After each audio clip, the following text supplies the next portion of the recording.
Agri lady YouTube ചാനലിലേക്ക് എല്ലാവർക്കും സ്വാഗതം. ഇന്ന് ഡ്രാഗൺ ഫ്രൂട്ടിൽ നാച്ചുറൽ പോളിനേഷനാണ് കാണിക്കുന്നത്. അതായത് തേനീച്ചകൾ വന്നിട്ട് ഡ്രാഗൺ ഫ്രൂട്ടിൽ എങ്ങനെയാണ് പോളിനേഷൻ നടത്തുന്നത് എന്നാണ്. ഇപ്പോൾ ഈ ഡ്രാഗൺ ഫ്രൂട്ടിൻ്റെ ഫ്ലവർ എന്ന് പറഞ്ഞാൽ വലിയ ഫ്ലവറാണ്. അപ്പോൾ അതിൽ ഒരുപാട് തേനീച്ചകൾ വന്നിട്ട് ഇതിൽ നാച്ചുറലായിട്ട് തന്നെ പോളിനേഷൻ നടത്തുന്നുണ്ട്. അപ്പോൾ നമ്മൾ വേറെ ഈ പൂമ്പൊടി എടുത്തിട്ട് ഇപ്പോൾ ഈ തേനീച്ച ഇരിക്കുന്ന ഈ തടിച്ച ഈ ഭാഗം ഉണ്ടല്ലോ, സ്റ്റിഗ്മ, ഇതിലേക്കാണ് നമ്മൾ ശരിക്കും കൊട്ടി കൊടുക്കുക. അപ്പോൾ അതിൻ്റെ ഒന്നും ആവശ്യമില്ല, തേനീച്ചകൾ തന്നെ വന്നിട്ട് ഈ ഡ്യൂട്ടി ചെയ്തുകൊണ്ടിരിക്കുകയാണ്. അപ്പോൾ അപ്പുറത്തുള്ള പൂമ്പൊടിയിൽ പോയി ഇരുന്നതിന് ശേഷം ഇവിടെ വന്നിരുന്നാൽ ഈ തേനീച്ചകളുടെ ഈ ഇതിലുള്ള കാലുകളിലൊക്കെ പറ്റി പിടിച്ചിട്ടുള്ള ആ പൂമ്പൊടി ഇതിലാവുകയും അങ്ങനെ പോളിനേഷൻ നടക്കുകയും ചെയ്യും.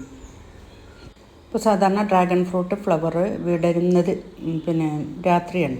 പിന്നെ രാവിലെ കുറച്ച് കഴിയുമ്പോഴേക്കും വെയിലൊക്കെ ഒന്ന് ചൂടാകുന്ന സമയമാകുമ്പോഴേക്കും അത് ക്ലോസ് ആവും, കൂമ്പിപ്പോവും. അപ്പോൾ അതിൻ്റെ ഉള്ളിലാണ് പരാഗണം നടത്തുന്നത്. ശരിക്കും നാച്ചുറലായിട്ട് തന്നെ പരാഗണം നടക്കുന്നുണ്ട്.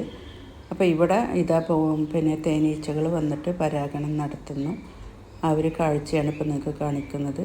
ഈ തടിച്ച ഈ ഭാഗമാണ് ഫീമെയിൽ റിപ്രൊഡക്റ്റീവ് ഓർഗൻ സ്റ്റിഗ്മ. ഈ സ്റ്റിഗ്മയിലേക്ക് അവിടുന്ന് പൂമ്പൊടി എടുത്തിട്ട് ഇവിടെ കളക്ട് ചെയ്യുകയാണ് ചെയ്യുന്നത്. അതാണ് പോളിനേഷൻ.